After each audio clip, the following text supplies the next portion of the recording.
from within. This is designed for health. Right now, in United States, 30% of the healthcare bills are in the last 1 year of someone's life. We need to bring a culture of health, how we eat, how we sit, how we stand, how we breathe. So especially those of you who are into becoming doctors, first and foremost thing is you must exude health. Kalo n janati tava jananam, Kalo n janati tava samapanam, Drushto maya tava mahakaraha Yogeshwara Kala Kala, Yogeshwara Kala Kala. Namaskaram. Right, I said namaskaram. Good morning to everyone. Namaskaram, Sadhguru. Before we begin, I'd like to thank Sounds of Isha for their wonderful reverberating music and touching our souls with their song. I don't think they enjoyed the music. Oh, we all do. Yes. But nobody was on their feet, they were just… Namaskaram once again, Sadhguru. On behalf of Prathima Institute of Medical Sciences, I'd like to welcome you to our college, sir. It's indeed a privilege and a blessing to have you face to face. So your presence and your coming has rather created a big buzz all throughout our college, and we've had questions pouring in for the past couple of weeks. Yes, sir. So before we begin with our questioning, I'd like to introduce the student panel, sir. I'm Chetna from third year MBBS. I'm Ishwar from third year MBBS. And I'm Abhilasha from third year MBBS. Namaskaram, sir. You got fans out there, huh?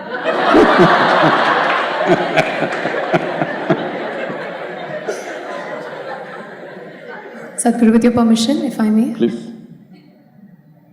Sadhguru, coming to the first question, I'd like to draw your attention to a very recent event that took place in West Bengal, where a group of doctors were brutally beaten up by raged family members of a patient who died during his treatment. Sadhguru, how do you think we as medical students are supposed to deal with this violence against healing hands? Well, in Bengal, everybody gets beaten up. Not just the doctors. Every day you're hearing it all over the place, just about everybody gets beaten because unfortunately, we have created a culture of violence. Everything is settled this way. There are many reasons, these are political stuff, I don't think it's relevant to go into that here, but this is very important for all of us, that we create a culture of peace. When I say a culture of peace, every transaction that human beings have, somebody gains, somebody loses. Yes or no? In every transaction, whether it's within the family, in the community, in the larger situations in the country or among nations, whatever you do, always someone loses, someone gains a little bit. How to go through these transactions without making them frictious or conflict? This has to come within every one of us, that when I lose, I don't want to beat you. I have some other way of settling it. This doesn't mean I will simply lose. No, there are other ways to fight. There are other ways to fight than getting physical with you, isn't it? So, this culture of peace will not come just like that. This culture of peace needs to be… it's a generational work.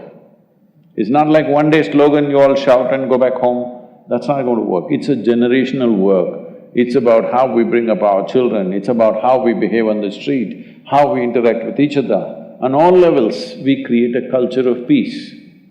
As a part of this, because this is the 150th anniversary of Mahatma's birth anniversary, I am also part of the 20-member committee chaired by the Prime Minister for this purpose. As a part of this, we are doing various other things, but one aspect of it is about culture of peace. So we are doing major events in the world with top celebrities. The idea of bringing the celebrities in is so that the world's eyeballs will come to it. People should understand there is a way of dealing with things peacefully. Mahatma is a representative of this, that he found peaceful solutions for very violent problems. Not only in India, using his inspiration, Nelson Mandela in South Africa, Martin Luther King in United States, the entire movement there, very violent problems, but peaceful solutions were found. This is important if all of us want to exist. Why I'm saying this is, there was a time when the only weapon we could pick up was a stick. The stick became a sword, the sword became an arrow became a gun has become a bomb has become a super kind of bomb. Once this kind of destructive capabilities we have, it's extremely important that we have a culture of peace within us, because it's not just going to be a broken bone, I don't know how you got it. If you took a stick, it would be just a broken bone. Took a sword, just one man died. But if you took a nuclear bomb, now entire civilizations can go. So this has become extremely important now, that there is a culture of peace within me and around me. This is not going to come with slogans, this is not going to come with politics. This is a generational work that all of us need to work for, that we bring this into our lives, no matter what is the loss that we go through, we learn to conduct it in a certain way. See, whenever something happens to us that we think is injustice, we want to beat somebody. This is very important, that you learn to swallow injustice and work for justice. You don't try to fix injustice right there on the street. It's happening. So, the way the traffic is going in the country, just now I came from Hyderabad, the way it is going in our cities, if you don't hit anybody today, it's an accident. Hello? Yes or no? That's the way it's going on. But if as much as your car touches somebody or your motorcycle touches somebody, right there they get down and start thrashing each other, because they're disappointed nobody got injured in the accident. Now they want to do that. How did this happen? Don't tell me, it's okay. So, to bring a culture of peace is not one day's work. All of us need to work upon that. First of all, we should know how to be peaceful. Peace means many things to many people, because you're medical students and doctors, you know that human experience has a chemical basis to it. So what you call as peace is a certain kind of chemistry. What you call as joy is another kind of chemistry. What you call as ecstasy is another kind of chemistry. Agony is one kind of chemistry, misery another kind of chemistry, stress, tension, whatever you go through are different levels of chemistry. Now, this human body is the most sophisticated and complex chemical factory on the planet. Do you agree with me? Only problem is you're a lousy manager. Hello? You're a lousy manager, it just boom, boom, it goes inside. The bomb is not outside, the bomb is inside. Outside bomb is only a further facilitation of the bombs that explode inside, isn't it? You're watching movies where everything is settled violently. Your heroes are always bashing people, isn't it? Hello? So if you like that, and if you think that's the best way to do it, that's the way you will do it. What I hit with my hand, when I think I've lost something big, I will also bomb you, isn't it so? Hello? If all I have is my hands, I will use it. If I have a gun, I'll use it. If I have a bomb, I will use it. Every 2 months at least, you're hearing from United States, somebody walks into your school and shoots all the children. Hello? You're hearing this, isn't it? Repeatedly, universities, schools, because they have access to guns. People think it's an American phenomena. No, no, no. In India, if people had access to guns, they would have shot each other everywhere. Yes or no? There is no gun, so they're slapping each other, or some people are more equipped, they're stabbing each other, all right? So please understand this, the violence is not in the society, the violence is within us. What have we done about that? This is what inner engineering means, that you engineer yourself the way you want to be. Nobody can take you where they want. If somebody else can decide what should happen within you right now, you're an absolute slave, isn't it? Hello? Hello? You don't like it? See, if I decide how you should dress, how you should sit, what you should eat, you'll say this is slavery, isn't it? But if I decide right now whether you can be happy or unhappy, peaceful or violent within yourself, if I'm going to decide this, are you not in slavery? Worst kind of slavery, isn't it? That what happens within you, I will decide. This is what you're allowing in your life. You're allowing this to happen to you, that somebody can decide what happens within you. If you don't take charge of this, you will live a life of a slave. When you live a life of a slave, you will always feel life is unjust to you. When you feel it's unjust, violence is a natural consequence of that. This happened. Can I tell you a little story? Yes. No? Yes. Okay. Because some of you are shaking your head like this, maybe it's a different society. I'm seeking your permission because for most people, the moment you say once upon a time, they think it's bedtime. Especially in the last rows, the lighting is correct.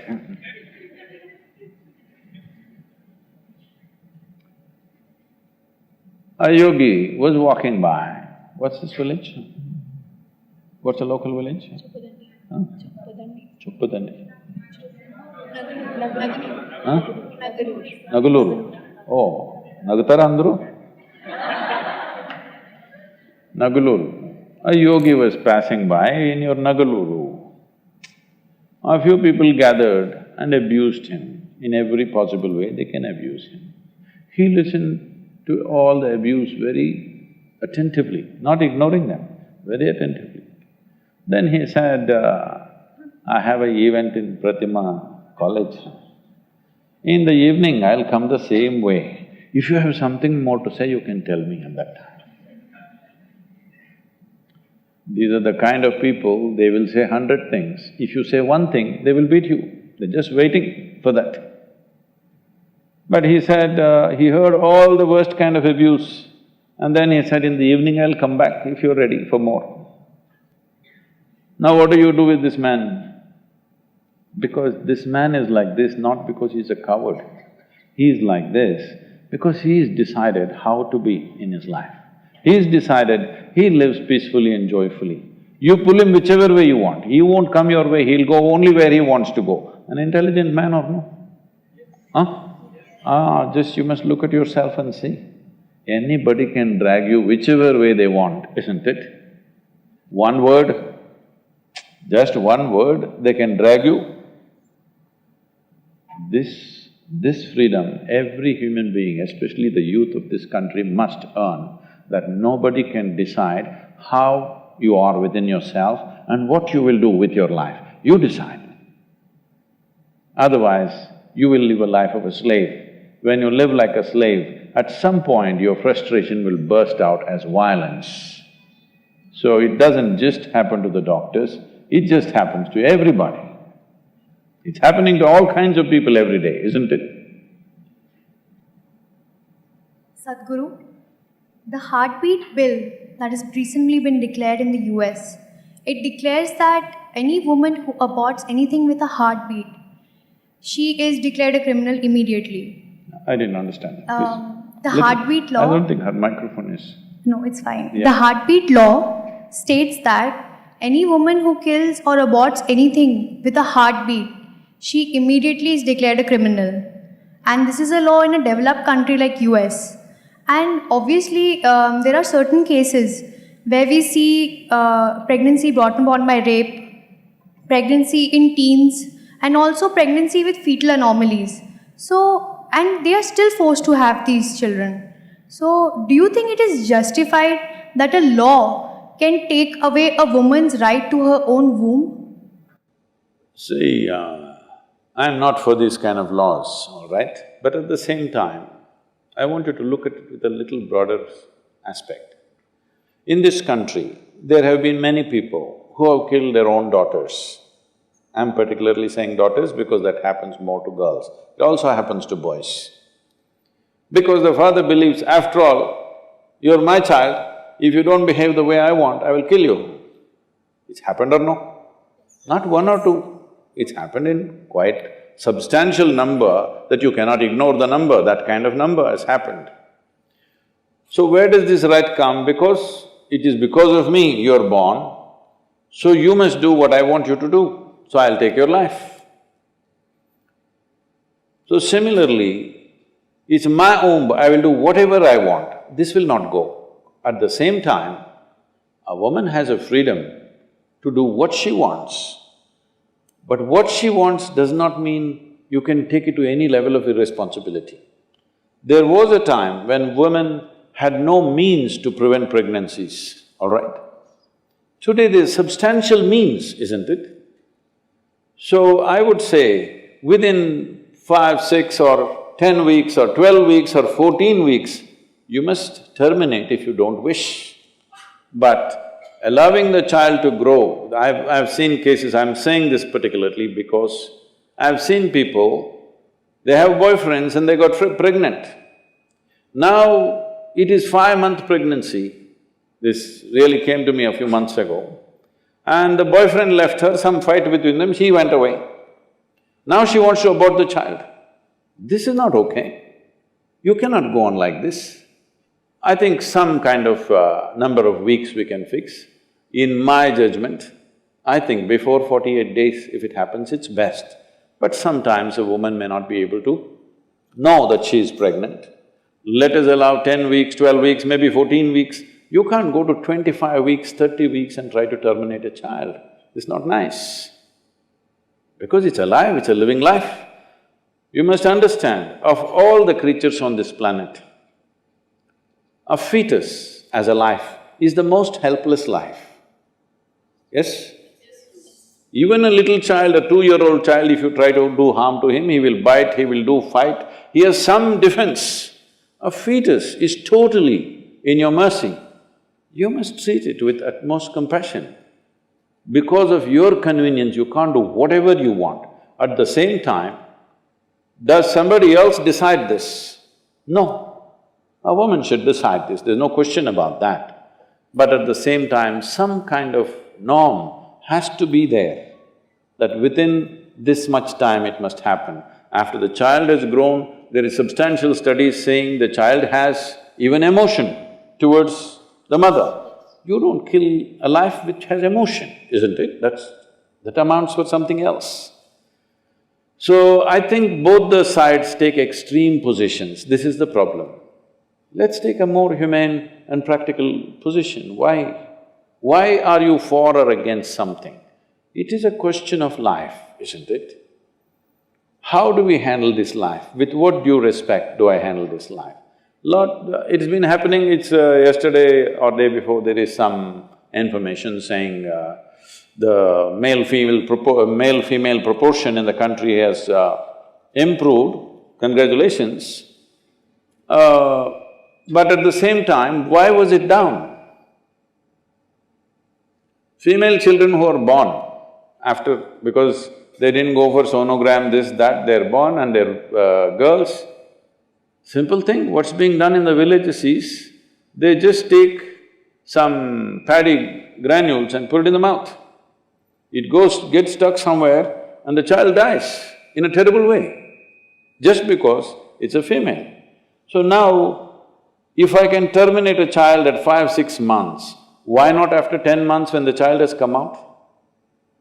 I'm saying the logic will extend itself, you must be careful about taking up causes, because what is the consequence of what we do today, tomorrow? To what extremes will people take it?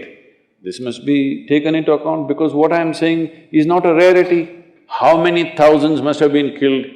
Only a few are caught. Hello?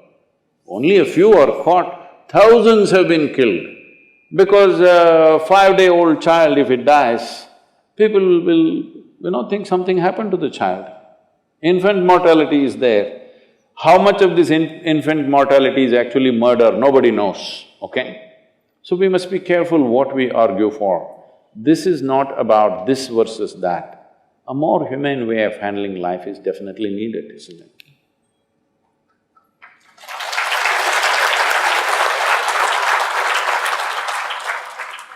Namaskaram, Sadhguru. Fasting on auspicious days has existed in India since time immemorial, but many Indians believe that it's unscientific and illogical.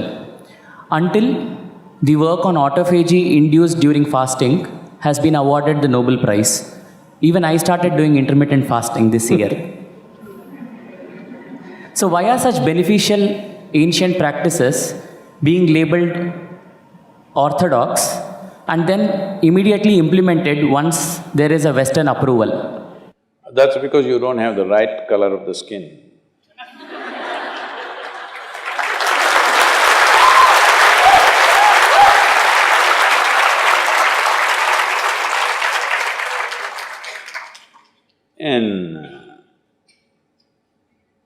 I've been talking about this for 40 years, all right?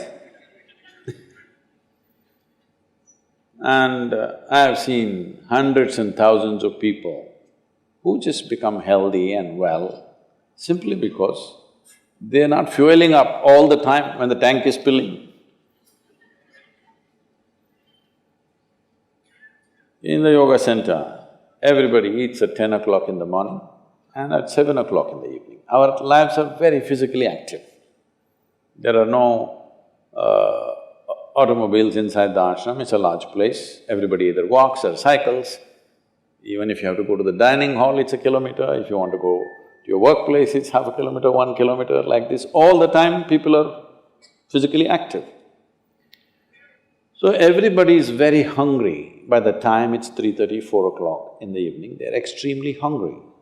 But we learn to live with that, because hunger,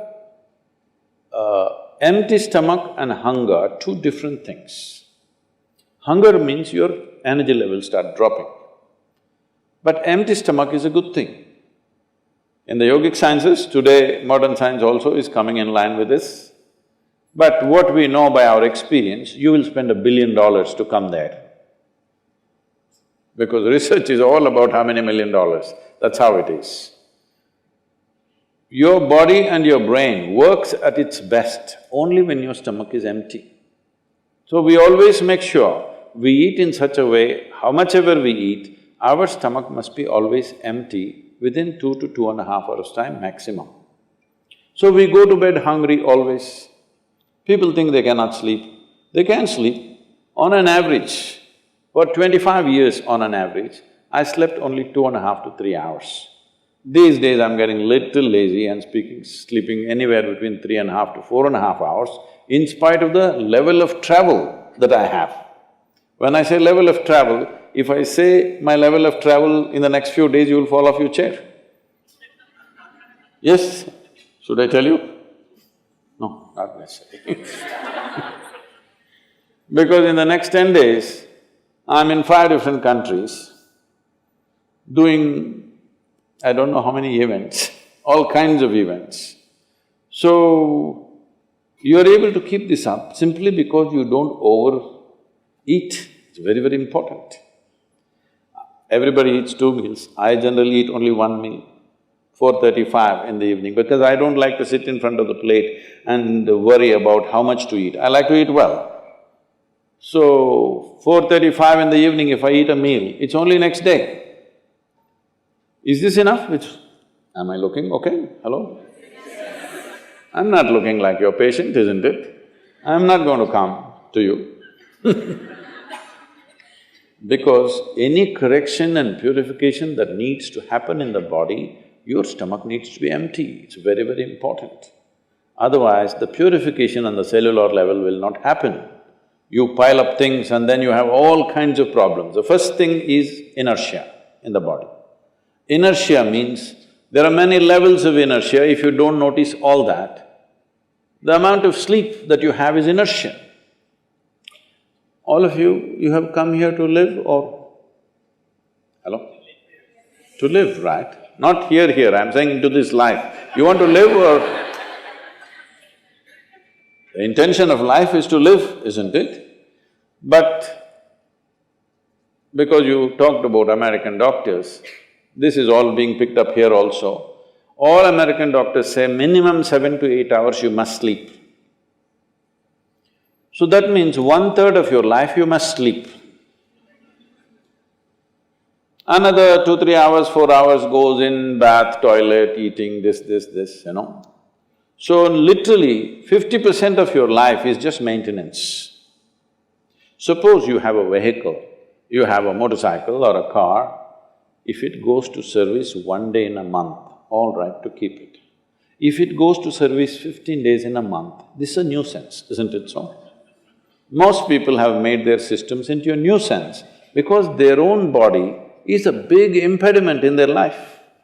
Anything they want to do, their body will not allow them to do. So in this there are many aspects. One important aspect is people are eating much more than what they should eat. Simply because they have been told, you must eat more, otherwise you will become weak, this, that. No, it is the way you keep your body. Today everybody is trying to work towards a fuel-efficient car, motorcycle, everything. This means what? If the machine runs smoothly, it'll consume less fuel, isn't it?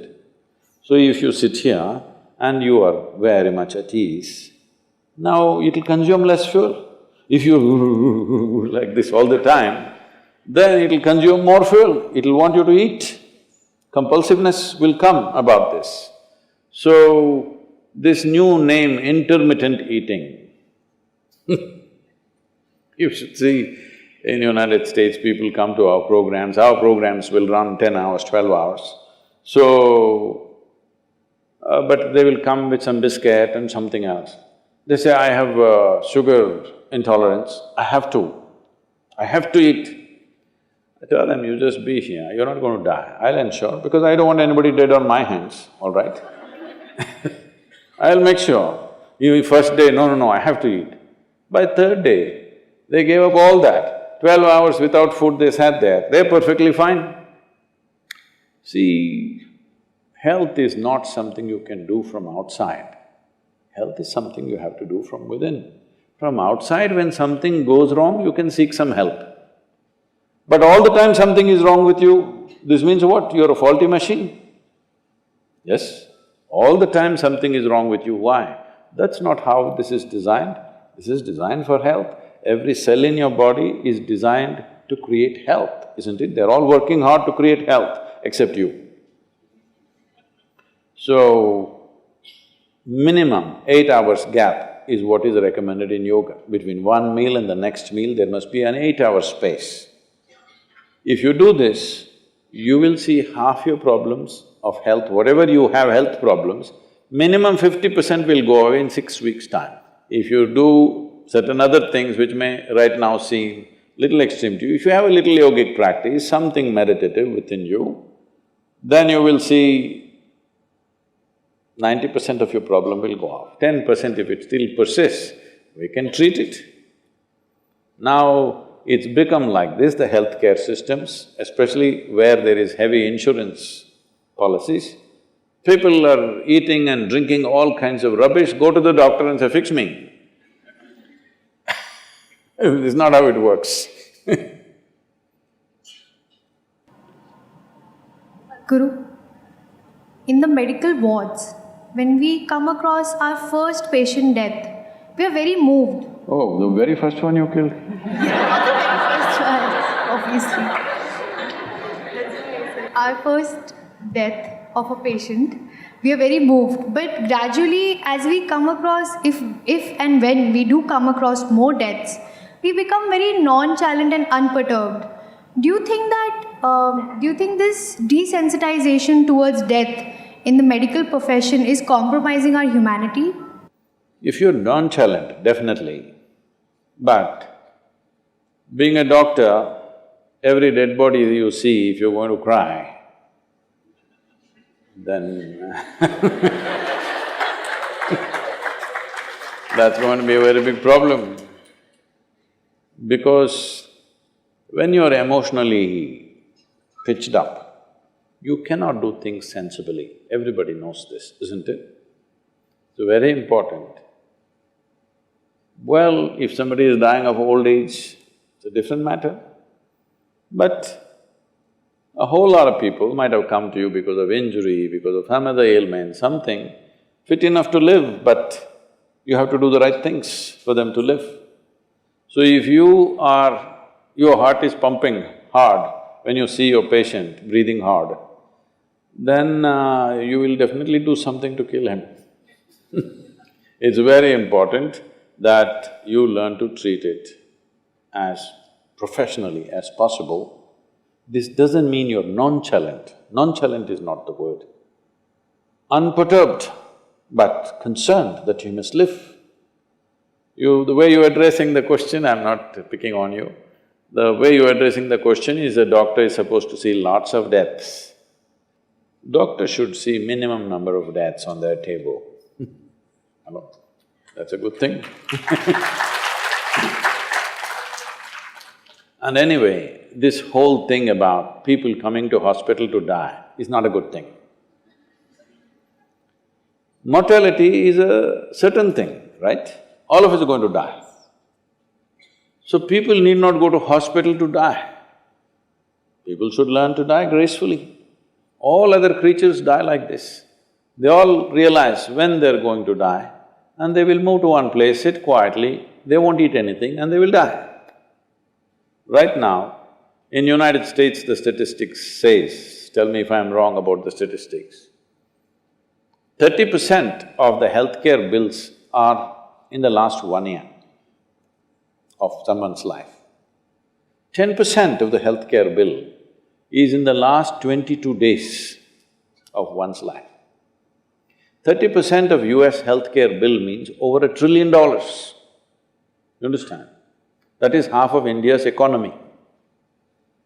That much is being spent in the last 1 year, largely lying down in one place, not able to move, not able to do anything, once in a way open your eyes and close your eyes for this. And it's torture for that person, absolute torture. Doctors may think they are treating, they are, of course, that's their intention, but patient's experience is torture. Yes or no? We are willing to go through some torture if there is a lease of certain number of years to live. But there is no point going through torture if hospital bed is the only place I can be and I will last for another 3 months and die. Better go 3 months early. Hello? Now this may sound like, oh, I'm saying let them die. That's not the point. That is not the point. The point is just this, both for the living and the dying, it becomes extremely difficult this 1 year, isn't it? Hello? It becomes it's not only for the dying, for the living also. And above all, for the person who is dying, we are just torturing that man endlessly. And he doesn't know whether he can live or not. So, these are dangerous things to talk about, because then people may start taking a call, okay, anyway he's going to die, don't treat him. That's not the point. Within the medical system, there must be a guideline, how far to go to rescue a life, how far do you go? Right now we have taken this thing that we must go all the way, it doesn't matter, he's just collapsing, but we won't leave him. It is also very important he dies gracefully, isn't it? Hello? Is it not important? but nobody can die gracefully when there are so many doctors around. I'm not trying to comment on this, but what I'm telling you is, we have built this culture now. Right from ancient times in this country, when we see that somebody is dying, people came, chanted something, whatever they believe in, put him not in the house, just outside so that he feels free, fresh air and everything. Everybody sit there, wait, chant something, let him go out of old age. If you take him to the hospital, he may last another week, 10 days, but he will go through torture. So there must be concern for that person, for that life which wants to exit. These are very hard decisions to make because crime may happen. All kinds of criminal stuff may happen if you take a call on this. But as human beings, our humanity should decide this. Not our principles, not our laws, not something else. Our basic humanity must decide these things. But the way it is going right now in the Western world, and slowly that is very much happening here, this needs to be looked at because nearly 80% of the people, I don't know, at least in United States, I think 80% of the people die under medical care, at least. So, they are not dying well, they are just dying with lots of pain, lots of injections, lot of this thing, do this, do that. No, there is a point beyond which… First of all, this is not built into people's lives. In this culture, yogis especially, when they feel they have done their work, they just sat in one place and they left. If that much wisdom is not there, at least one must understand within himself. This is also for that person I'm saying. If you leave it to your relative, he cannot say, I won't get you treated. If you leave it to your doctor, he cannot say, I won't treat you, it's time you die. Somebody else cannot decide this. If it's my life, I must decide this, isn't it? But sometimes I may not be in a condition to decide this. This is a complex affair, but we need to revisit this without creating opportunity for crime, without creating opportunity for people to misuse this. It is definitely something that we need to revisit this and look at this carefully. If… I'm not talking about euthanasia or something, but at least allowing somebody to die peacefully. When 30% of the healthcare bill is going for the last 1 year, where they're immobile in the bed, what's the point of this? It's not just about money, it's about the nation, it is about the society. $1 trillion healthcare bill, if you give it to India, this country is finished. That is just for 300 million people. This is for 1.4 billion people. So, these things need revisiting. But the problem is, the moment we open the subject, for and against, people will start screaming. Everywhere they're screaming. In the news channels they're screaming, political platforms they're screaming, activists are screaming, social media screaming. You cannot say anything sensible in the country.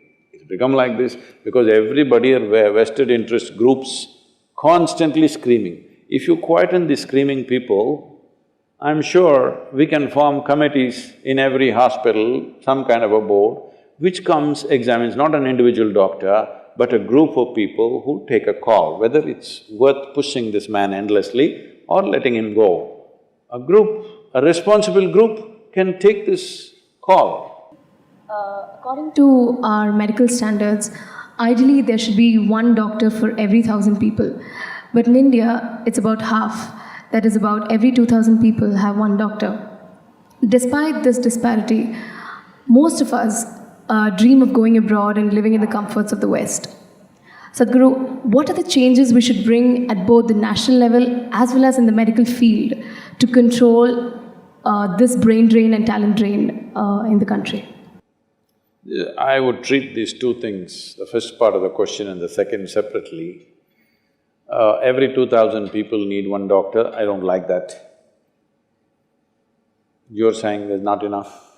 Every 1,000 you need one, is it? Oh, I don't like that at all. I would like every 5 or 10,000 people has one doctor. That means they're healthy.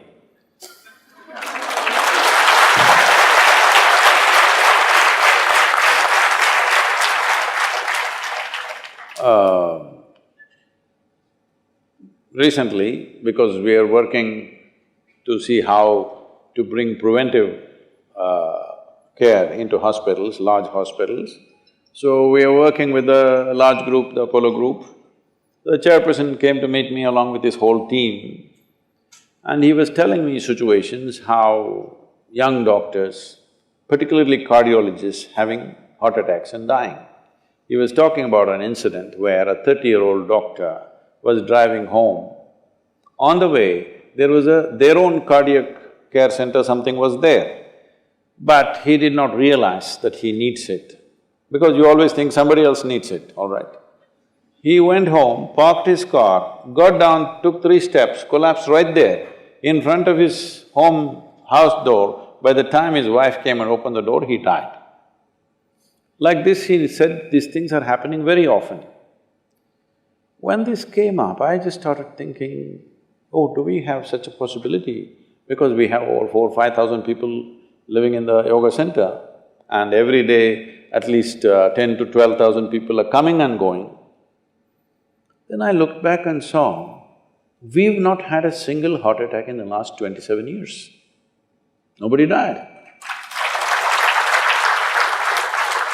Then I said, except for a few old people beyond a certain age, no young person ever had a heart attack here, especially they did not die of cardiac stuff. Then Sadhguru, that's why I'm here.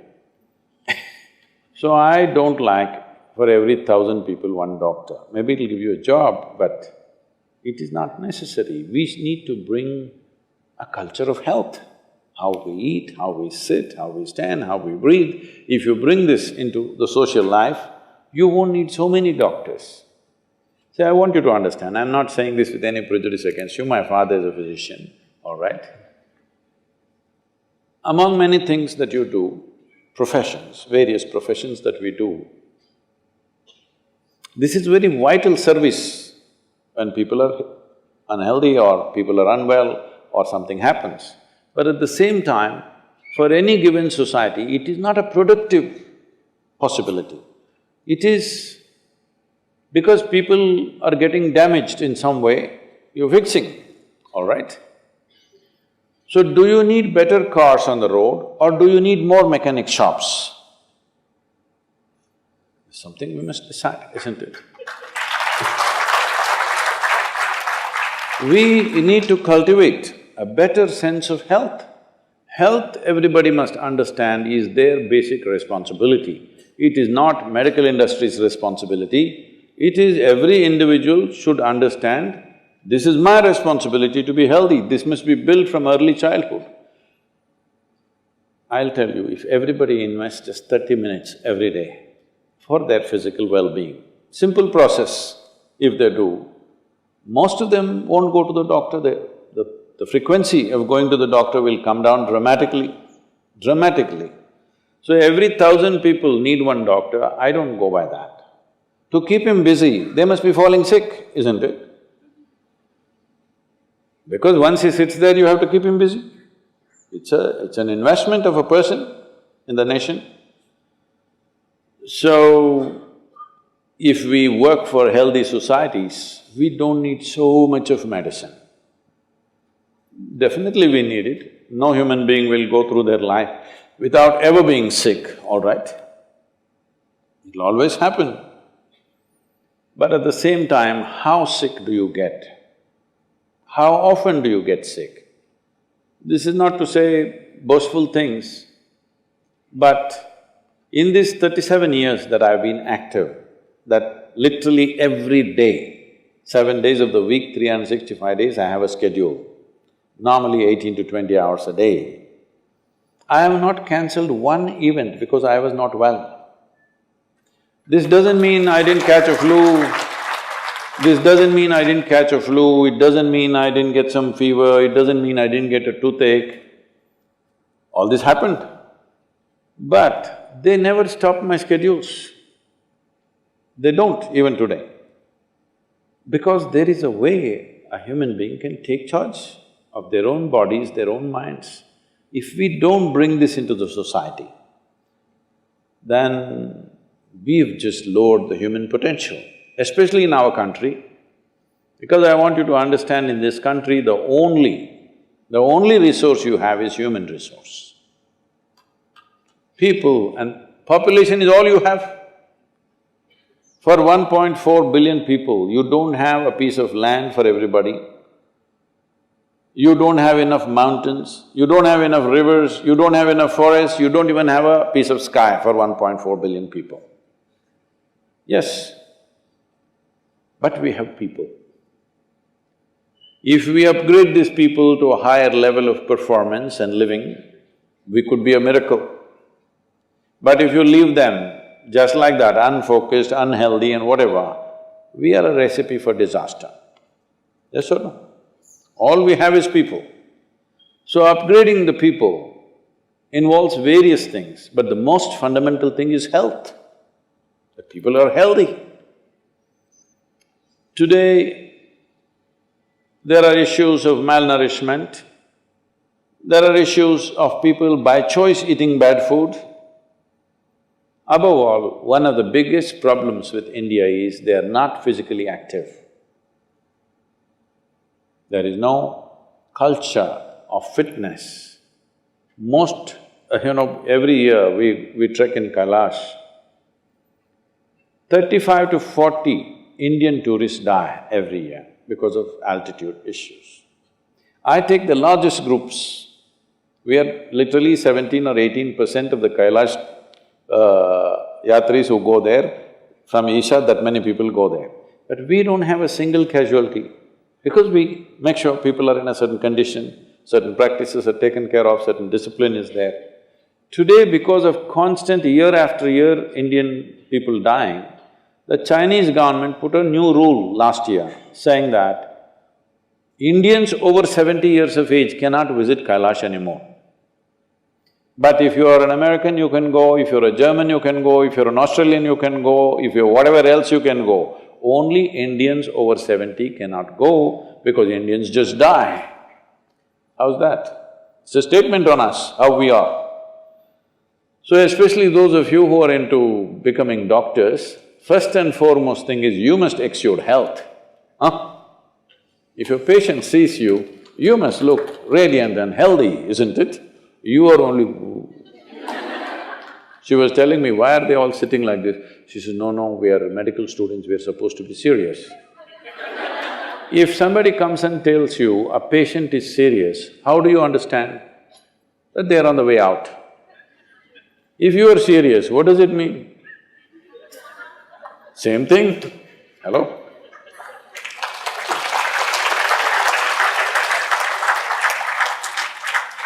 There is substantial medical and scientific evidence to show that only when you're in a pleasant state of experience, your body and your brain works at its best. And for the sake of people who become your patients, so that they don't turn into your victims, it's very important that your body and your brain works at its best. Hello? It must work at its best. For this, it's very important. If you sit here, you're peaceful and joyful by your own nature. This much you must do for yourself. Before you touch somebody else, if I want to touch you, my hands must be clean, isn't it? It's a simple humanity. Before I touch somebody else, my hands should be clean. So before you talk about other people's health, you must be an emblem of health. You must do this to yourself. It's very, very important and it'll make a world of difference for the people that you treat.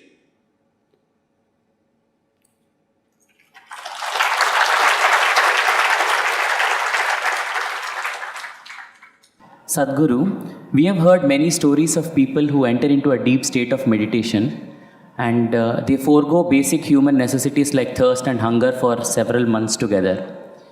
But science says that a person can die within 10 days of not drinking water. So can you please explain us how such a state of metabolism can be attained?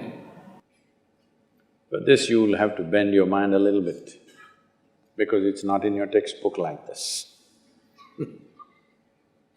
Just day before yesterday, somebody sent me a message from the yoga center.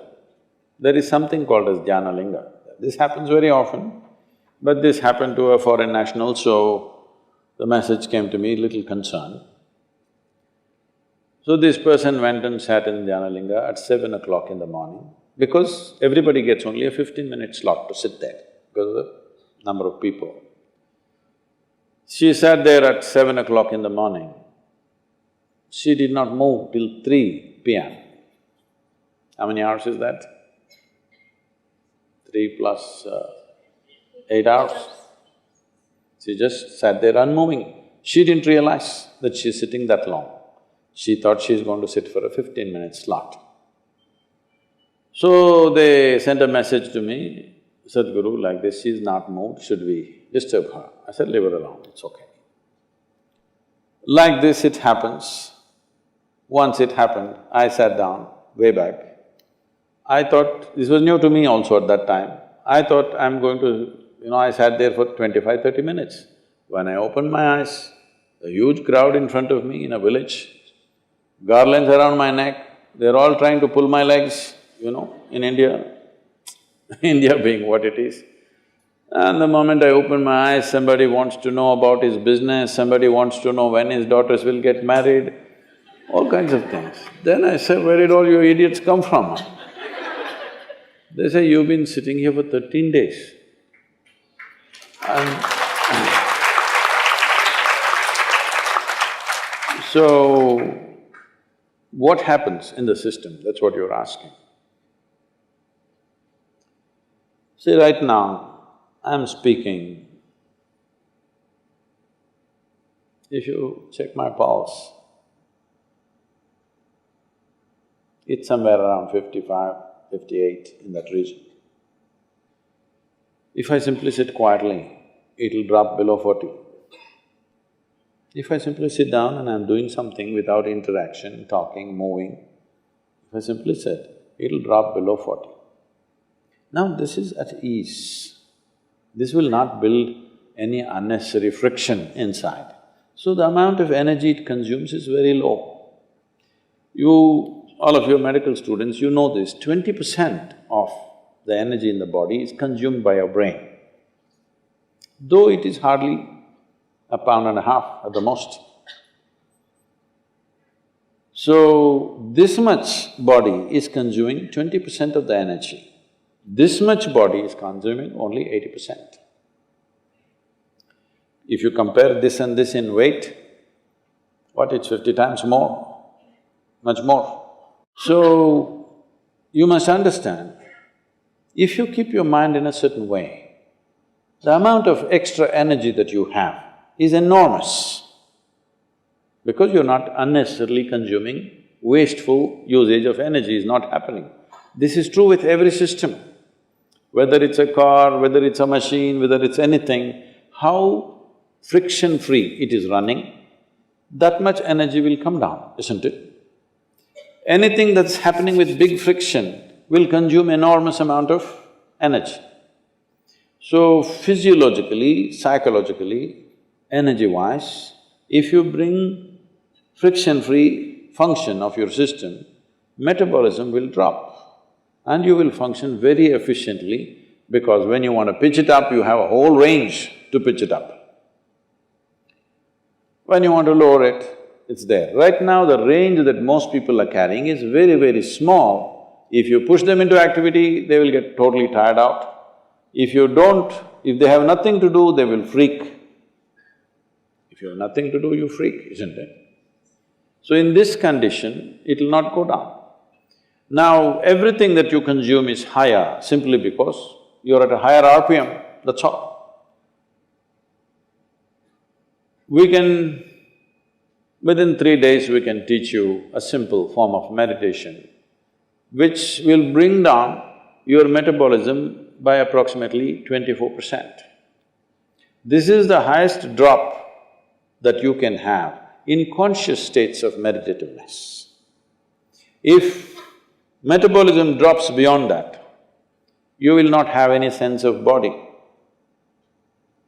If you sit here, you have no sense of body. It is from this that a yogi is sitting. See, if you sit down here, even if you don't have a watch, your legs, your back, your bottom, everything is keeping time, isn't it? Hello? You don't need a watch. If you sit here for 3 hours, you know you need to get up. Body knows. So, someone is sitting for hours or days because there is no sense of body. Why there is no sense of body is not only because of drop in metabolism, it is also the intensity of your energy which is not biological energy. Another dimension of energy is fully intense. Once it pervades the entire body, you have no sense of body. If I go into a program 10 hours, 12 hours, I am the only one continuously drinking water, but I am the only one who will not go to the restroom. I am the only one who will not take a break. Everybody, every 2 hours they take a break and come back. Simply because how identified you are with your physiological process determines these things to start with.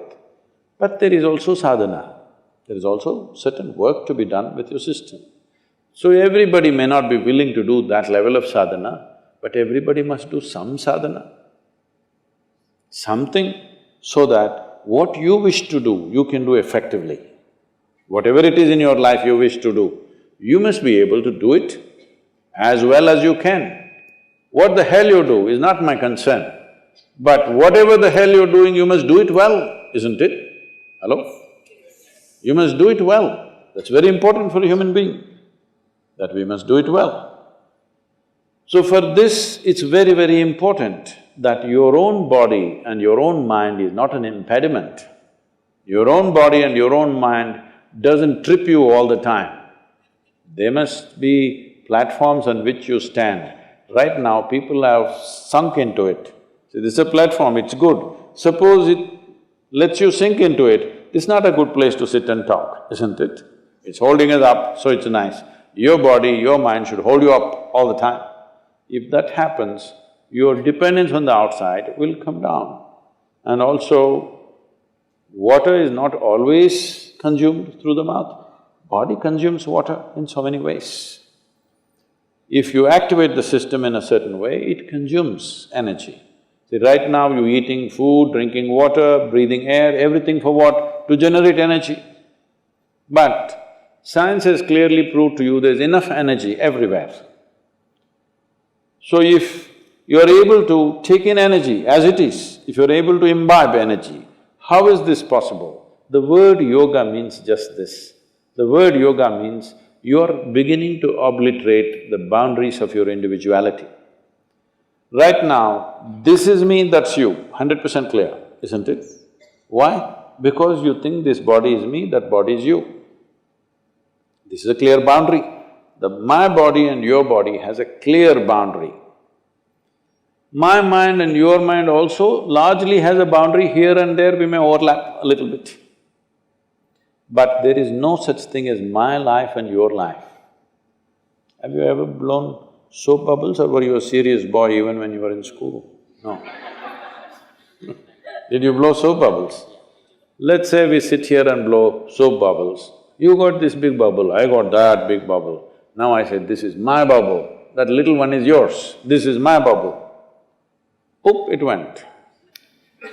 Now I don't say this is my air, that is your air. Life is just like this. This is a living cosmos. You captured some, I captured some. How much you capture will determine the significance and the quality of your existence. I want you to understand this clearly.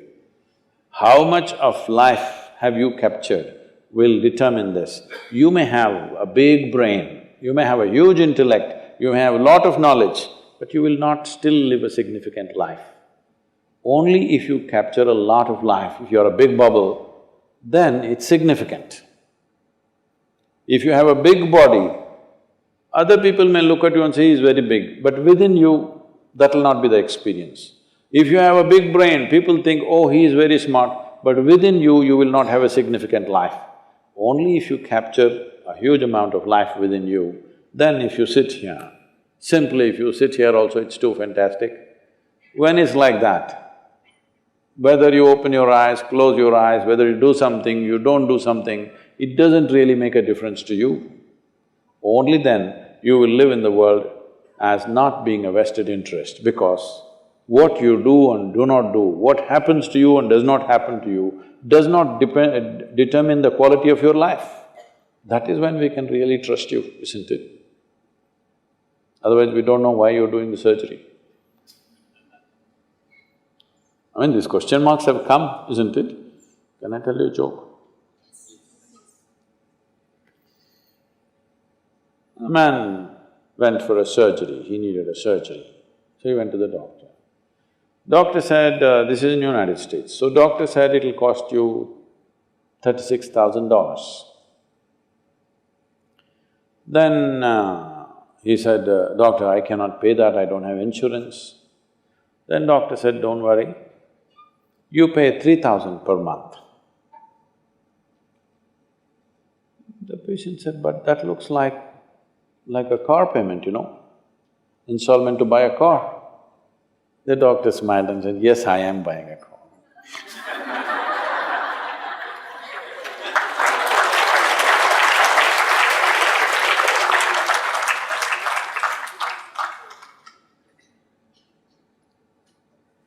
Sadhguru, in most medical colleges, the girls are almost twice or thrice as compared to the boys who enter. I didn't notice that. Oh, is it so? I didn't notice that. Yes, they are, more than twice. But we see a complete reversal in this ratio when it goes to post-graduation or the super specialities. Sadhguru, my question to you is, where is a woman's life or career compromised at some stage? Well, nature has invested a higher level of responsibility in a woman's body than in a man's body. Well, more men are going to super speciality, but they were all delivered by women.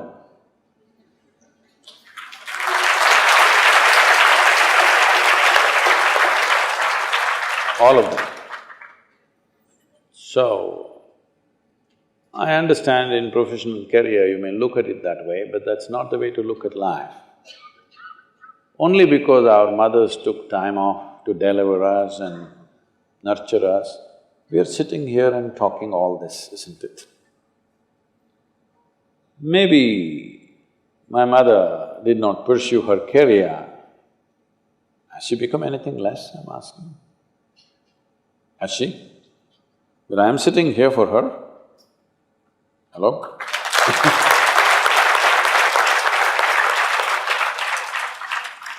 So that's not the way to look at life, but if it is some kind of a prejudice which is stopping them, then we must look at it. But I don't think so. Still, maybe for a lot of these girls who are here for medical, many of their parents think if she becomes a doctor, she will get a better husband. They're not thinking that she should become a great doctor.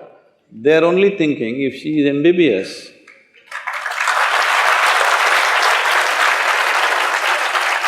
so this is a generational thing, probably in another 15-20 years that will phase out.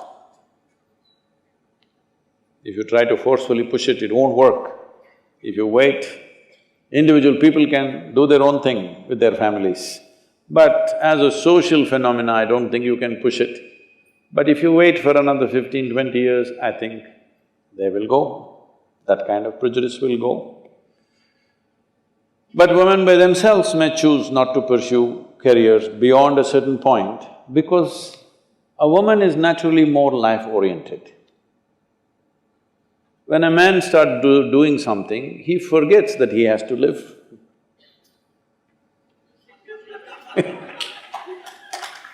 A woman knows that I must live. So because of this, she may take a wise decision, how much of what to do. Man's problem is, he just wants to be one step ahead of somebody, even if his life is ruined.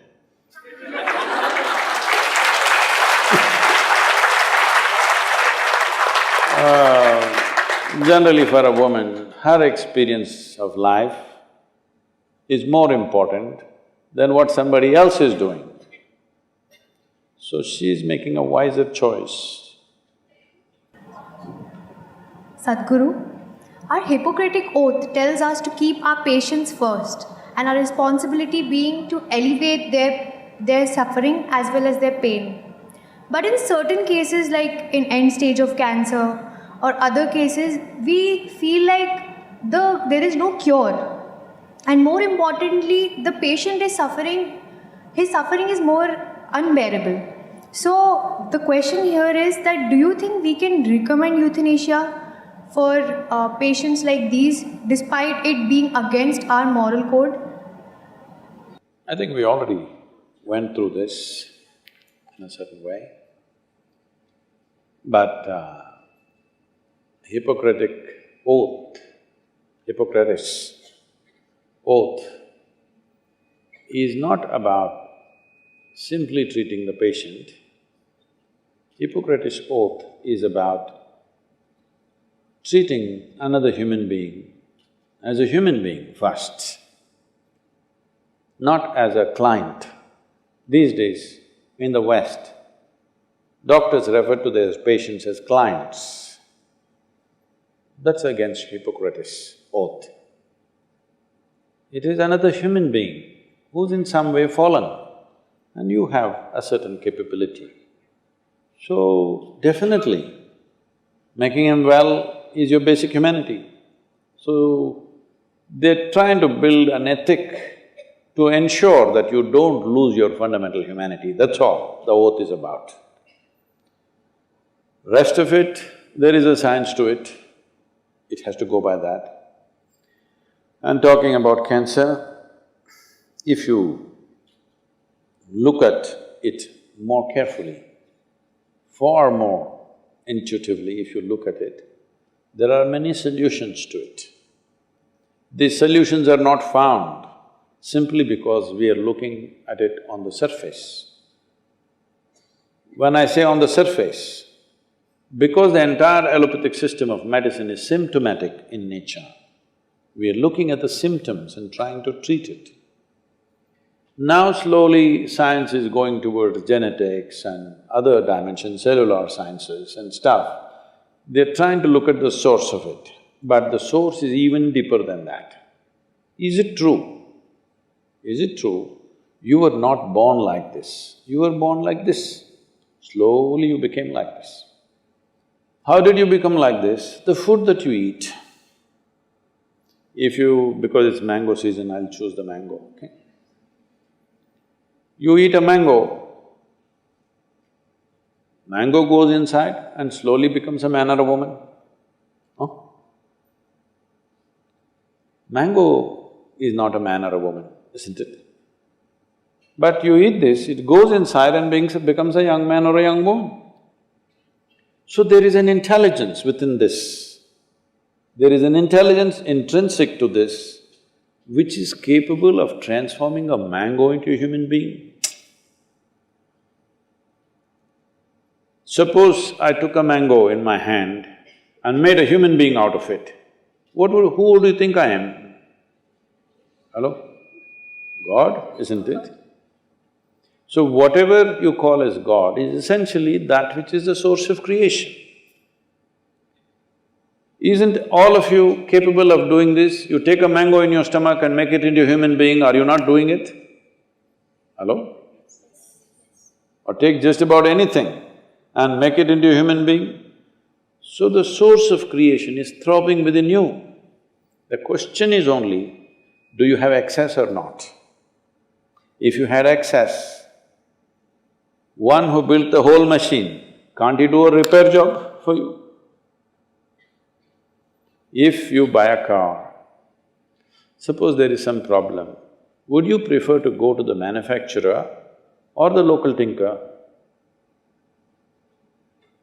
Huh? Who do you want to go? Really?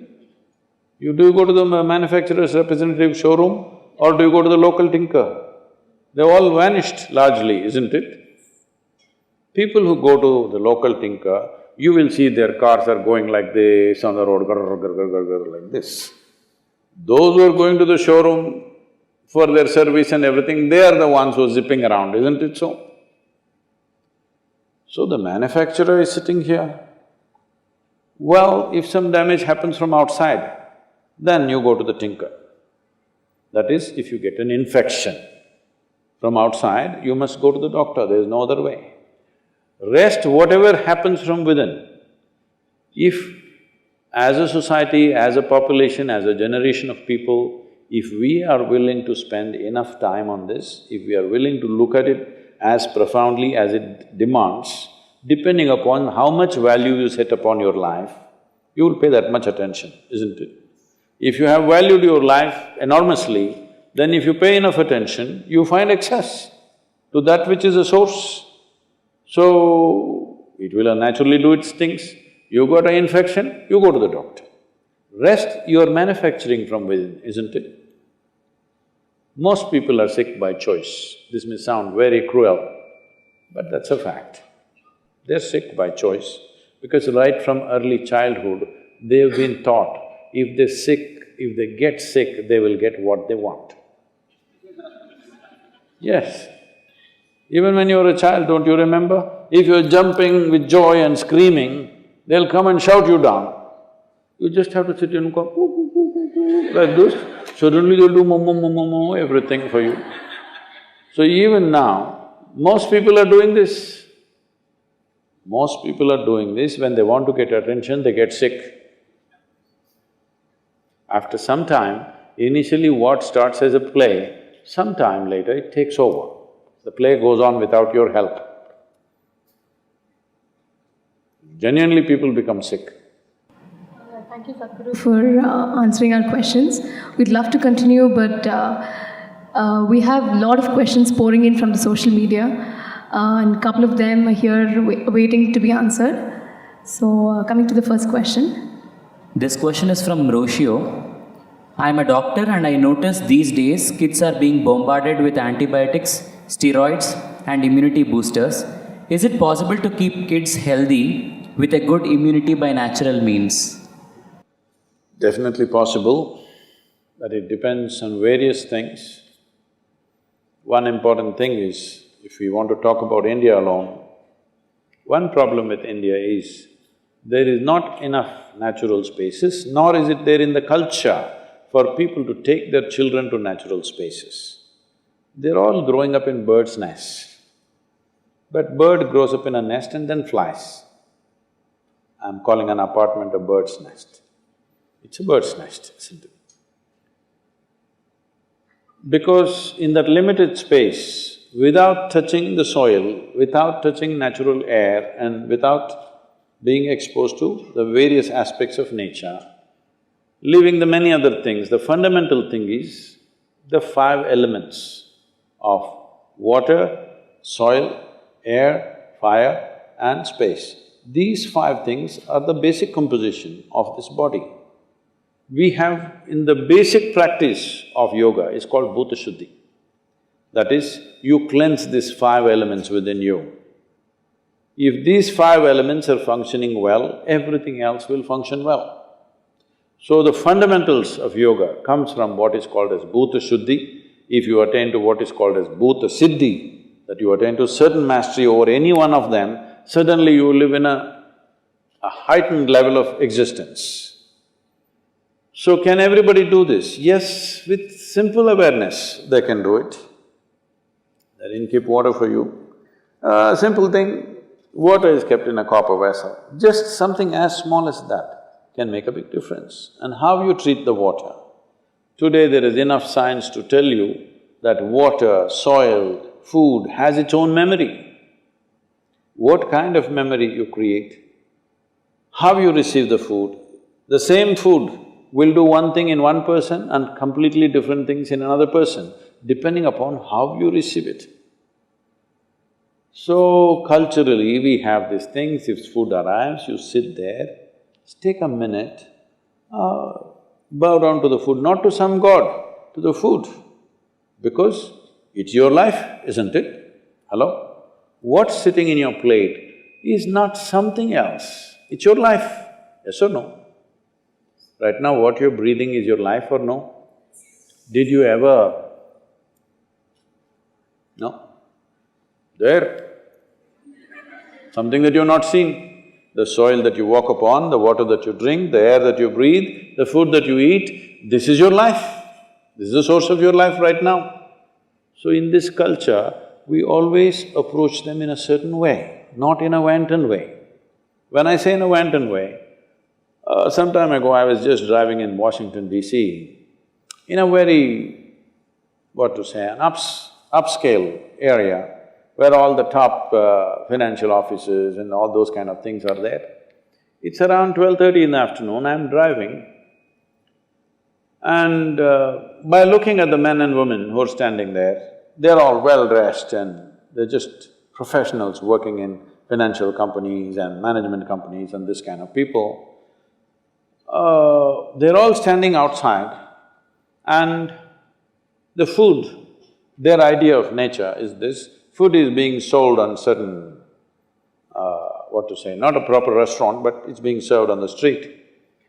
So everybody is standing and of course, you know, that burger which is actually made for a hippopotamus, because it's this thick, how do you eat this? I don't have a mouth like that. How do you eat something which is this thick? But that's how you're supposed to eat. They're all standing and hacking at their food like this. I just saw this. If my mother or my grandmother has seen this, she would say they're eating like dogs. Yes, but this is our modern life, standing, mouth full and talking. You won't believe this. We used to do programs, now we have our own centers in America. Otherwise, earlier we used to do residential programs in summer camps which the schools use. Everywhere when I first went, I see for choking. When you're having in the dining halls, if choking happens, what to do? Emergency choking, this thing. In every school, this exercise is taught in America. How many cases do you get in India of choking on food? Not at all, isn't it? I have not seen a single person in my life choking on food. I didn't understand, why will choke? But every year, so many children die on choking. Why? Why? Do they have a smaller gullet or something? Nothing like that. Then I saw, the problem is, you're eating and talking at the same time. We were always taught, when we are eating, you don't open your mouth to speak, you shut up and eat. Hello? Focus on what you're eating, it's your life, you eat properly without talking to anybody. Mouth full, you're talking and you're choking on the food that you eat. Generally, in this tradition, it's considered the worst kind of death that can happen to you is you choked on your own food. So, like this, in the name of modernity, we are bringing these kind of practices. We don't treat the food that we eat properly. It's not just the taste, it is not just the way it's prepared, it's also the way you receive it. Very important. So, your devotion is for a god that you have not seen. But if I don't give you food for 5 days, if even God appears, what will you ask? Food only. So water that you drink, food that you eat, the air that you breathe and the soil that you walk upon, if you develop a certain sense of emotion towards it, they will behave differently within you. I know immediately, once this thing goes out, there will be activists who are in this country who will scream and yell and say this. But for those idiots, even the Western scientists have come out and said, the human consciousness has a huge impact on the food and water that we consume and even the air that we breathe. There's substantial evidence for that. As you said, even though we have the wrong skin, slowly we're getting around.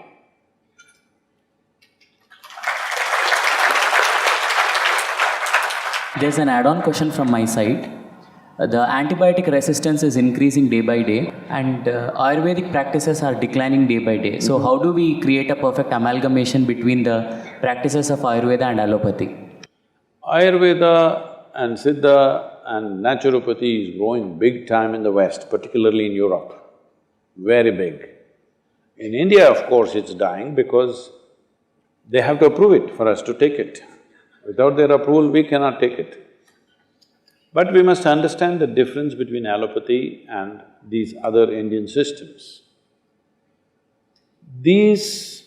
Right now, an Ayurvedic doctor is going to another medical college just like you go for 4 years or 5 years or whatever. So what he's learning is a downgraded medicine, downgraded understanding. An Ayurvedic doctor or one who wants to practice Ayurveda should not go to a four-year course. You have to invest your life in it, otherwise it won't happen. Traditionally, from childhood, they learn to feel the herbs, they learn to feel the people, the pulse and this and that. This is developing a certain intuition where we don't go by the symptoms that you're showing on your body right now. We don't see your temperature and say, this is what it is. We don't look at those symptoms. We learn to look much deeper into the system to identify what exactly is right and wrong with your system. This will take a different level of involvement. That involvement is missing right now. We're looking at things, if I do this much, I must get this job or I must get this place in the world. With this, these systems may not function very well. You must have heard this, the same medicine one doctor gives in Ayurveda and Siddha, the same medicine, in one person's hands it works very well, in another person's hands it doesn't work well because the person who gives it is as important as the medicine, because it's not working just by its chemical composition. The entire allopathic system is working out of chemical composition. Anyway, there is a danger that in the next 25 years, all medical colleges may have to close down because artificial intelligence will make diagnosis by itself and treat you by itself. Surgeries are all happening now, robotic surgeries are happening. Still human beings are needed because machines need to be upgraded. But in 25 years' time, even today, in United States, I know doctors. I saw a doctor whom I know very well. He is carrying an old BlackBerry, the first model that came, which is that thick and a huge capability.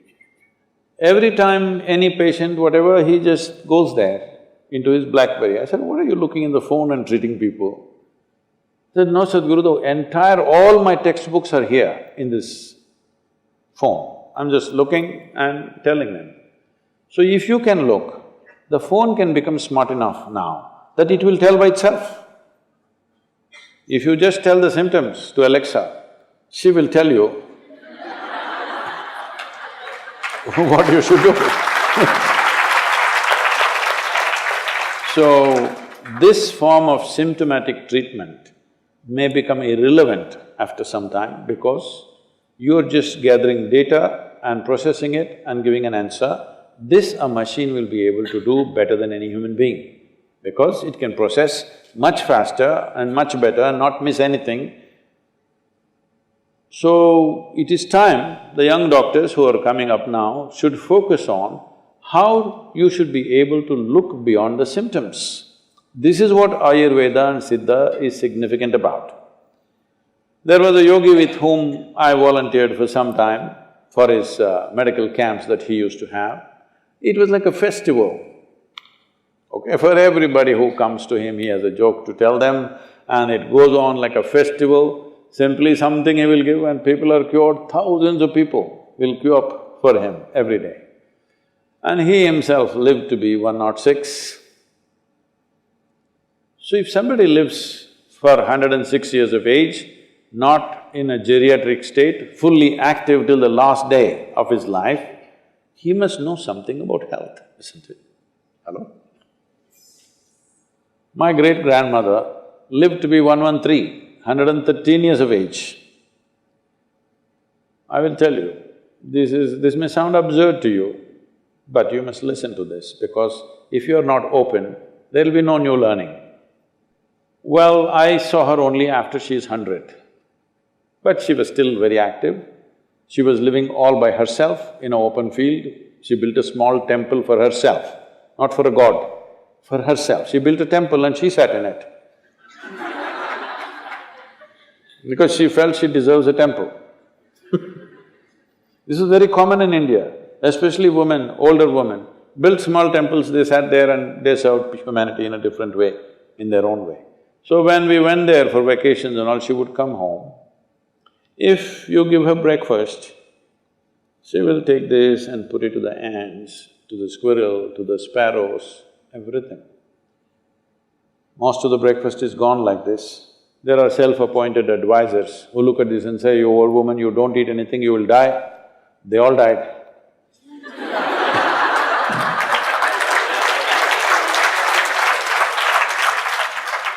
And she will simply sit there looking at these sparrows and ants eating, simply tears would be rolling from her eyes. And when somebody said, "You've not eaten?" She said, "I'm full."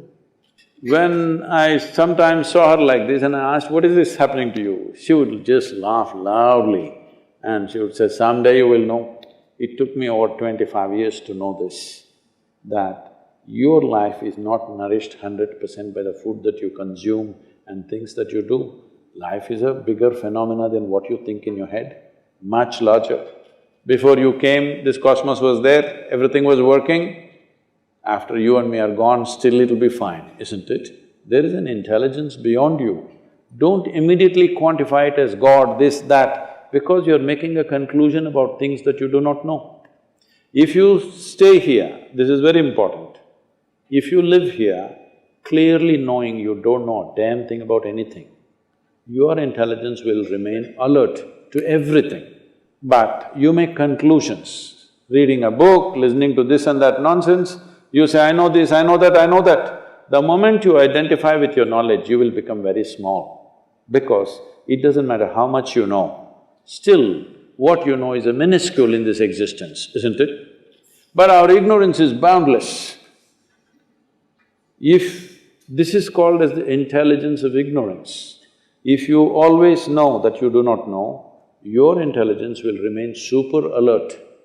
Whether your body is awake or asleep, it will remain super alert. This is what a doctor must do, because I'm sorry to say such things, you may know medicine, you might have read all the books in the world, you might have treated many patients, but still, like she already asked, she had a first death phase.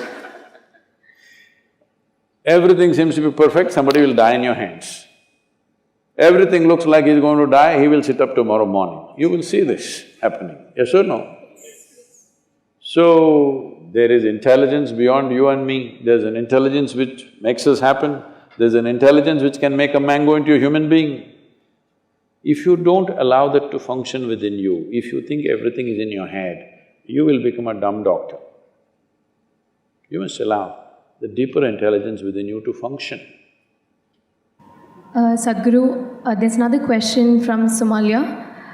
She wants to know, at Isha, there are many processes that involve tying of a thread around the hand of a person for their well-being. In Indian culture also, such practices are followed. For example, in Raksha Bandhan, a sister ties a thread around her brother's arm. What is the significance and purpose of Raksha Bandhan practice? Oh, they're tying that plasticky chinky-minky on somebody's hand these days.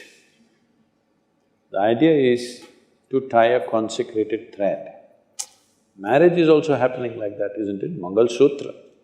Now, of course, they're wearing a dog chain. You're supposed to wear Mangal Sutra. Every year you're supposed to renew this, because energetically it is prepared in a certain way that it does certain things to you.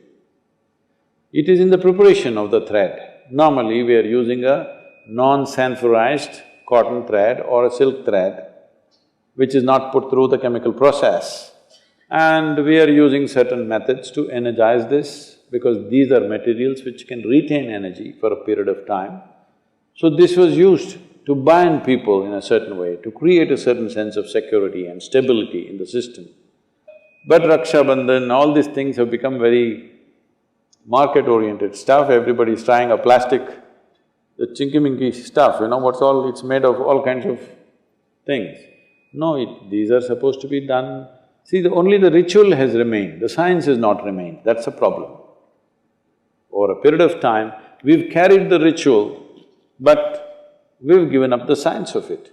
So let us say it so happened, stretching it to the limit. It so happened you're a surgeon, after a few generations you forgot why you do surgery. You just understand you have to cut up people. Then you better be in the pathology laboratory, isn't it? Even there you cut with a purpose, not simply cut up people. Sadhguru, this is the last question from the social media array of questions. So this question comes from Rim. He says that Steve Jobs was said to have a bad temperament. He often subjected his employees to profanity, fired them in public, and pushed them to the extreme limits of performance. He is also considered one of the greatest innovators of our time. Is such behavior justified as long as one delivers results?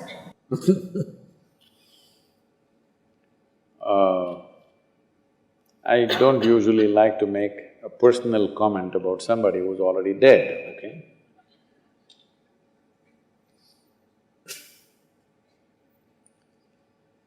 But I'm asking you, one thing is what we do, another thing is what kind of human beings we are. Is it important what kind of human being you are? Hello? I did something, what did I do? I designed a phone. If you did not design it, Koreans would have done it, Chinese would have done it, Indians also beginning to do it. Yes or no? There is a certain brand building process in the world with which you can build a brand. And see, I want you to understand, you're a doctor, at least on the way. Does this body need oxygen or carbon dioxide? Oxygen. But people pumped carbon dioxide into a bottle and said the real thing, Coca-Cola. It's the largest brand on the planet, all right? More people drink, at least all these years, more people drank Coca-Cola than people did yoga or people did anything else. In the remotest part of this country, if you went 20 years ago, if you uttered the word yoga, they didn't know what it was. But if you said Coca-Cola, they knew what it was. So just because it's branded like this and marketed like this, does it become that your system has become such it likes carbon dioxide and doesn't like oxygen? Is it so? No. Only now because of the Prime Minister pushing yoga in a big way, today every village seems to know the word yoga, even if they don't know the practice of yoga. Branding again branding. So you can brand things in so many ways, you don't go by these things. You tell me, is it important that you are a pleasant and wonderful human being? Is it important for you? Otherwise you look at it the other way around. Do you like to be shouted at right now? I can shout. You like to be shouted at? No. Then why do you think somebody else likes it? Hello? You don't want to be abused, isn't it? Would you like to be abused? Then why do you ever think that somebody else likes it? When you don't like it, you know it is not nice to you, why do you do it to this person? Why do you do that? You lost your humanity fundamentally, isn't it? So, just because you made a lot of money, I don't think it means anything.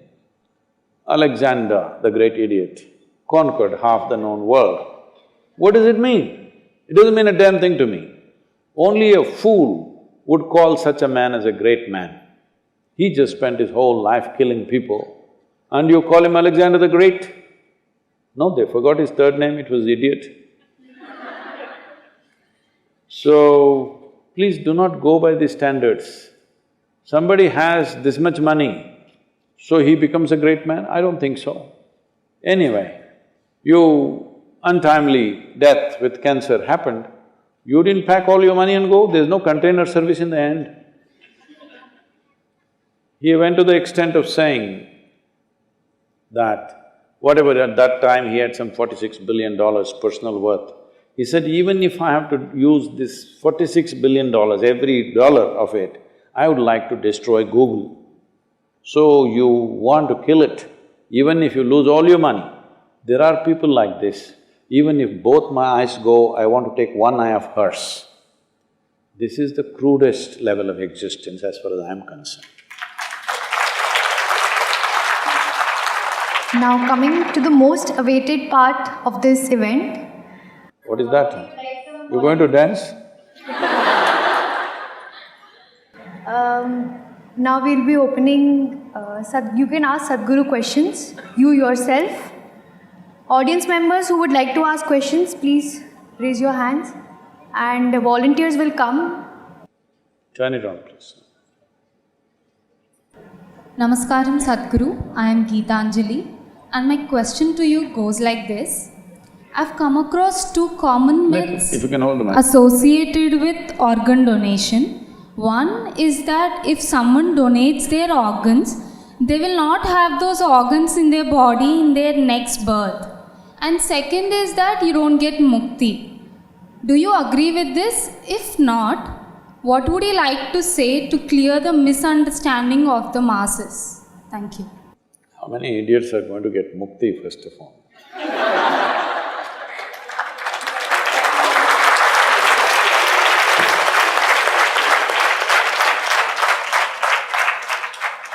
The brain that you never used, if it can be used after you're gone, it's a good idea, isn't it? Hello? So, see, there are certain aspects to it which has been misunderstood and mispropagated. Today, medical sciences are also looking at this with great curiosity, that after a person is medically dead, certified dead, next 10 to 12 hours, a phenomena is happening in the body. You know this? So, when this phenomena is happening, if you start cutting up the body, it will disturb that phenomena. But in the yogic systems, we have known this for a very long time and we have systems with which we want to hasten that as quickly as possible. If you hasten this and that process is over, after that what you do with the body is nobody's business, okay? You can even give it to the local zoo as food. It won't mean anything except for people's emotions. But when the phenomena is on, if you disturb it, it has certain impact. It's not like if you gave away your liver, you will come without a liver, then what's the problem? If you can function well without a liver, so many people are functioning okay without a brain. So what is the problem?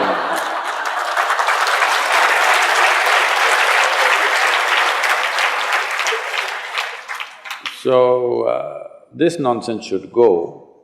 But at the same time, I meet a lot of people lot of particularly society ladies taking up organ donation as a mission in their life. Oh, everybody should donate their organs, donate their organs. Don't push it beyond a certain point, because it has other consequences. Already it's happening big time, if you're not aware of it, in certain countries. See, whatever liver, kidney, whatever you have, the organs, all of them are designed to last for a lifetime, except in a few cases. Injury, or you drank yourself to death, or you're trying to, you did so many things wrong. Now, I every day drinking and my liver going, but I want your liver now. It's a very dangerous thing, please know this. You must understand it's not now. During Hitler's time, They tried to harvest organs and try to put it in other people. It didn't work, they didn't have the science understanding, but they tried. Even today, I hear lots of things in Cambodia, Vietnam, people are being captured and their organs stolen, and it is being transplanted somewhere else where people can pay money for it. And you know it's happened in India, all right? So do not take organ donation beyond a certain point. Where it is needed, with somebody's consent, somebody gave it out of their love for someone else, that's a wonderful thing. How wonderful it is, I'm willing to give away a part of myself to make someone else live. Fantastic it is. But if I capture you and take your 2 kidneys and put it into my grandmother's body, this is a horrible process, isn't it? So we must be very cautious about this. We may do one thing with a certain intent, but where will it go? We must be able to see the consequences of our action. Don't push it too far, organ donation, organ donation. Yes, it must be there. It is an expression of compassion for another human being. A human being that you do not know somewhere, you want to give it, fantastic. But we must be very careful, it should not be pitched up in the society and create a marketplace for that. Once you create a marketplace, you cannot stop exploitation. You cannot. Nobody can stop it.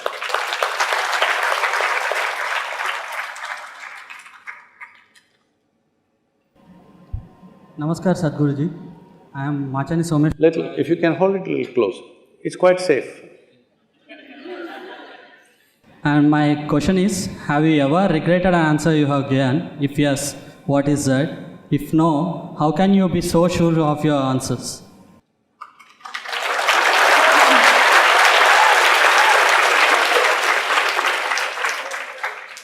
Did I say something that I should regret here, sir? I don't mean like this. Huh? I didn't mean like that. Okay. Please sit down. See, certainty of life is a wrong thing. It is not about certainty, it is about clarity. What you say, what you see, you speak. What you don't see, you say, I don't know. Because I am always willing to say, I don't know that. I will not say wrong things. Only if you try to speak something that you do not know, you end up saying wrong things, isn't it? I'm not such a fool, I'm not so arrogant in my life. If I don't know something, I'll say I don't know. So, that doesn't happen.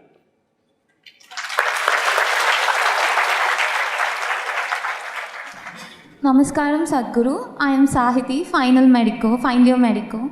I would like to know, in our daily life, we come across bipolar situations, like one side we get praised for treating, and the other side, in the same moment, if we lose a patient without any due negligence, it's the blame on us. Like, how should we internally fix ourselves, not the perspective of others? How should we internally fix ourselves? Like, should we go with the pain, or should the let guilt eat us? Or should we go with this appreciations? Like, how should we cope up with this situation, mainly in our budding stages of our careers? You should not listen to both.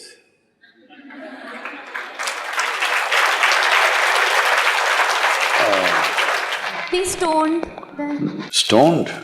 Oh, what are you on? Like, I shouldn't go with the emotional happiness. No, I'll come to that. See,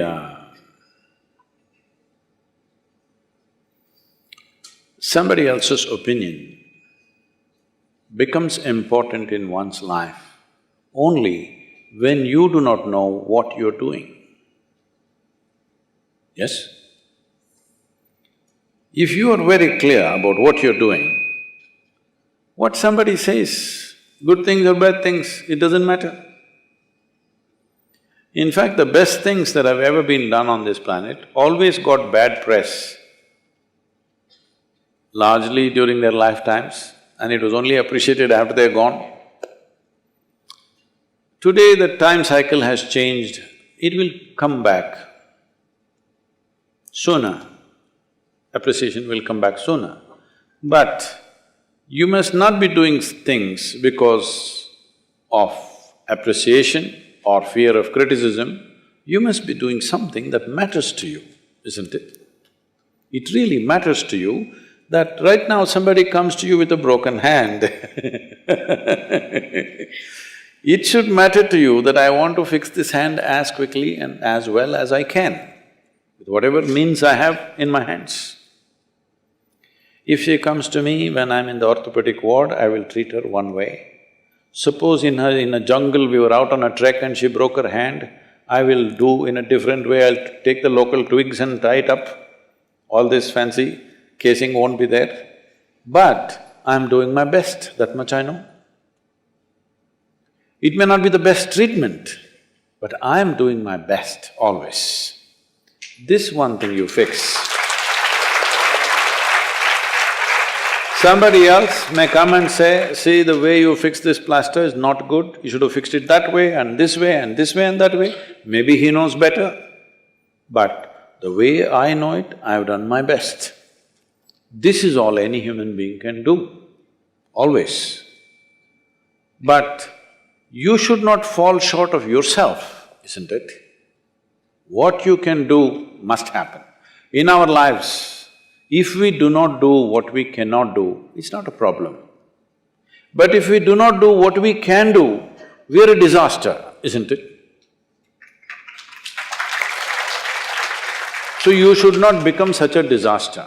So if you just stick to this one thing, people will say many things. You must see in the last 25 years, what all accusations and criticisms they've made about me. The same people, now they're all becoming not just fans, they're becoming devotees. At one time, what kind of abuse daily, even now there are some people who go on endlessly, endless abuse. People tell me, Sadhguru, how do you listen to all this? I said, just tell me what is the abuse going on because I wish to know. Sadhguru, you should not listen to all this. I said, I want to listen because when you came and threw flowers on me, fell at my feet, personally it doesn't mean a damn thing to me. If it's good for you, you do it. Or when you throw stones at me, it doesn't mean a damn thing to me, okay? Because I'm 100% clear what I'm doing.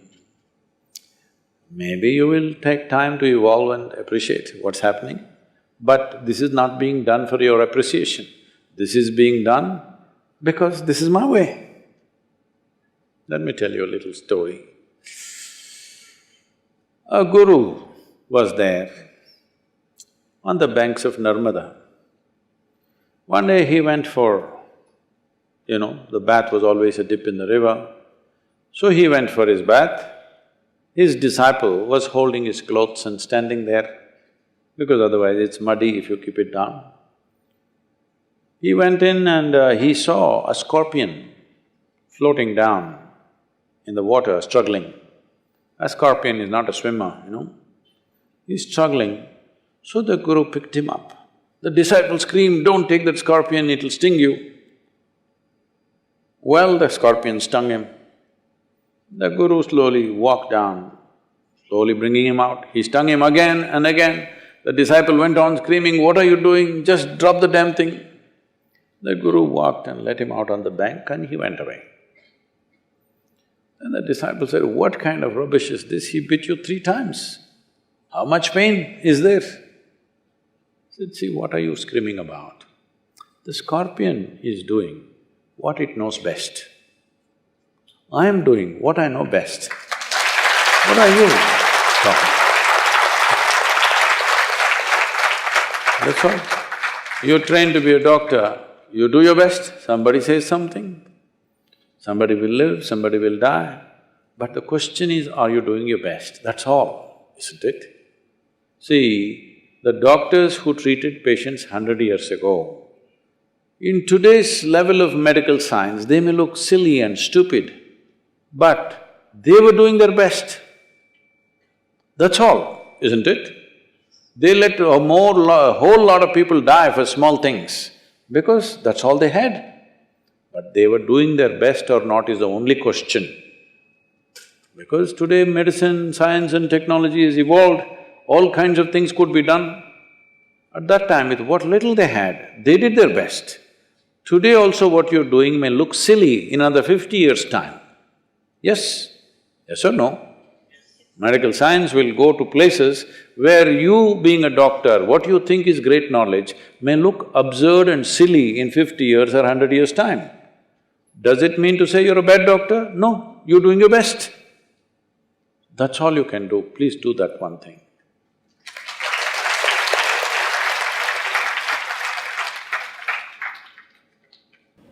Namaskaram, Sadhguru. My question was already raised by the students panel over there. As you answered, we have to be calm, patient and self-engineering regarding the doctor attacks. Oh. So, what is the time period? I mean, how to safeguard our doctor fraternity from these attacks? We need some advice or suggestions how to safeguard us from these attacks. Don't go to Bengal.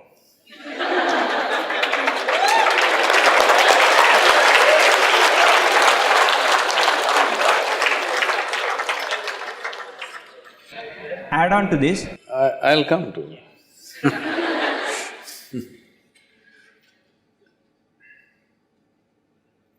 See, most of the time, correct me if I'm wrong with percentages, 99.9% of the time, most patients hugely appreciate what their doctor does. Right or wrong, they do not know. But just that somebody is looking at them when they are down, they hugely appreciate or no? Huh? Somewhere this minuscule 1.1%, don't make that a big issue. Then everybody thinks we must beat our doctors, okay? Don't get into that mode. This whole doctor thing happened because of the way a certain leaders responded, all right? Not just because they were beaten. And even for them to beat, there is a political situation there which supports that kind of thing. That doesn't happen everywhere. And at the same time, you must also understand, not all doctors are straight either. There are corrupt people who do all kinds of things. There have been in Tamil Nadu, there have been situations where dead bodies have been kept in ICU for over 3 to 4 days and they were caught with that and beatings happened. The doctors didn't complain because they were caught properly. So I'm saying human beings do this and that, don't make that the trend by overly talking about it. Here and there something happens, don't pitch it up, doctors are being beaten, now people think, yeah, we can beat the doctors whenever we want. Do not create that situation. Generally, 99.99% does not look at a doctor like that. Many people are looking at them godlike. Hello? So let's not create that culture simply by continuously talking about it. Yes, unfortunately it happened, and not only that it happened, it could have been easily diffused, but for whatever reasons, it went the way it went. If the election results were not so close behind, I don't think it would have happened that way. Yes, there is resentment, there is certain things happening in the society, so don't take that as everybody is attacking the doctors, they are not. Do not create that narrative, doctors can be beaten. No, nobody can be beaten, especially not a doctor.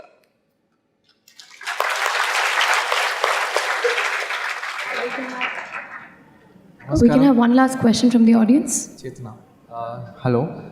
Namaskaram Sadhguruji. This is Akhileshwar Reddy, third year medical student. I have a question. Speak up, huh? In Telugu society, in Indian society, parents take up the responsibility to educate the children, to direct them into right career, whereas in contrast in Western society, children take up their own choices to what they become and earn their living. So, how can this change in Indian society? I do not get the context of the question. You're saying here parents are supporting the children till they finish their education, or they're deciding what course you should take? Deciding to pay the fees, they make their main choice of career. Please, why don't you hold the microphone here? I know you want to speak from your heart, but it works better here. Parents choose children's career, their life, what they become. Is that so? They try to advise you a little forcefully. But I don't think they decide completely. They encourage you. If you don't go to what they want, your mother won't eat. Your father acts depressed. A little drama will happen at home. But if you are very clear where you want to go, you will cross the drama. But you yourself do not know what you want to do. Maybe you decided better to take advice from them. From somewhere you're taking advice, isn't it? Either from your friends, or from your teachers, or from your parents, or generally the trend in the society, you're taking advice from somewhere. So in that, parents also have a stake. Unless you are very clear what you want to do. I think most people, when they decide this, they're 17, 18 years of age, they have no clue what they want to do. They are being decided by social trends of the day. So why can't parents also have their say? They'll also have their say. So the most important thing is, there are two ways to decide a career. What is needed in the world today? Or what is it that I genuinely want to do? Do I have such a specific kind of inclination that I want to do only this? Let's say I want to be an artist. Now I have a certain talent. I don't want my talent to go by going to a medical college, if I have the talent. But I just went and saw a movie yesterday where in that hero was an artist. Because of that, a very pretty girl came and married him. Now, because of that, you want to become an artist, you don't know what's a brush and paint. Now parents will say, shut up and go to medical college. If you don't get that, go to engineering college. This is how Indian parents are thinking, because you must understand, in the previous generation, if you did not get the right education, you will end up on the street. Today's situation is little better. If you don't do this, you could do something else. But in the previous generation, their fear was always this: if my child doesn't get an education where job is certain, what will happen, what will happen, what will happen? They're coming from that. You have to give an allowance to that, you can't just ignore that. But if you are very clear, what is it that you are talented for, what is it that you are going to do, anyway that's going to happen, isn't it? So, it is not a question of Western and Eastern thing, West in something else is happening. You must see, I've been to so many universities across America and Europe. What I see is, in almost all the top universities, the students who are doing really well are just Indians, Chinese and Jews. The white Americans are really down because all these three societies have good parental support.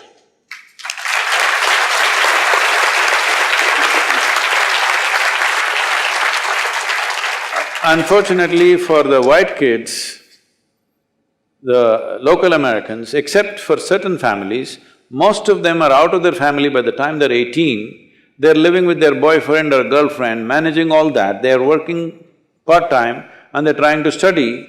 Of course you get tired. What will you drop?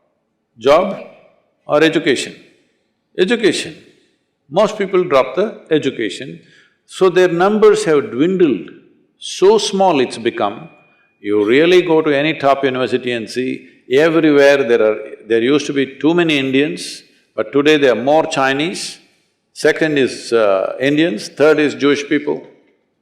All of them have solid family support, they don't have to go and work somewhere, they don't have to do something, all the parents want is you study. And they come to the university, sit there and see if they're studying or not, what's happening, everything. The other kids are just drunk in the evening, doing those things. If that's what you want to do, it's fine. But that's not called education, that's all. After some time, in the society, who will dominate the situation will be determined by who gets educated, isn't it? So in that concern, parents want to push, but I don't think that time is gone. For most of you, if you show a certain kind of affinity or talent towards something, I don't think cruelly somebody will push you into one thing. It is just that if your father happens to be a physician, he wants you to be a physician. I've gone through plenty of that, okay? So, that'll happen, but you must be clear what you want. When you don't know what you want, maybe it's better to listen to somebody who seems to know a little better.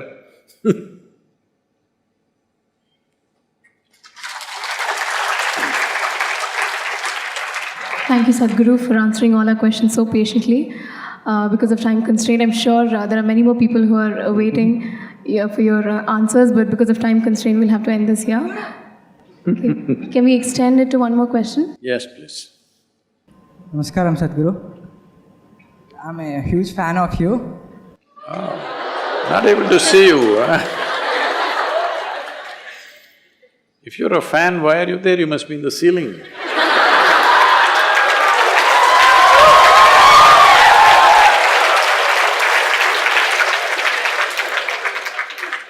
Sadhguru, I'm so curious to know everything about life and this creation. So I have so many questions to ask. But you know everything, Sadhguru. So I want to know every information you know. So how can I gain that information, everything you know?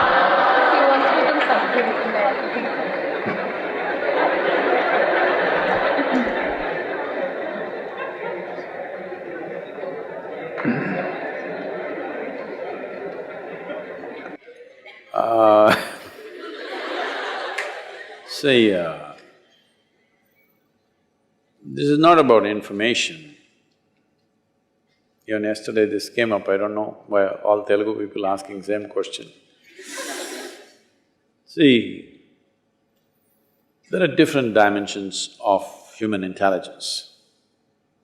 Right now, you have an education system which is leaning on just one dimension of your intelligence, which is called as buddhi or the intellect.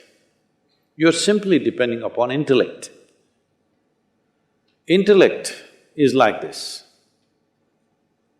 I'm going to ask you a question, all of you should answer, okay? Do you want your intellect sharp or blunt? Sharp.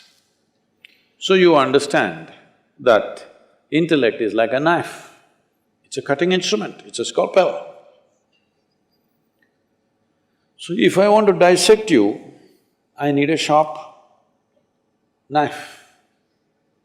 So if I dissect you, suppose I really want to know you, shall I dissect you? Hello? That's the way to know, that's the way you know human body. So if I dissect you, will I know you? I may look at your kidney, liver, spleen, this, that, but I cannot know you because you will be gone. You have dissected frogs and cockroaches at one time. Have you, or has it stopped? Stopped. When we were studying, we had to dissect these things. And we open up the frog, poor thing is nailed like Jesus Christ. Nailed to the wood.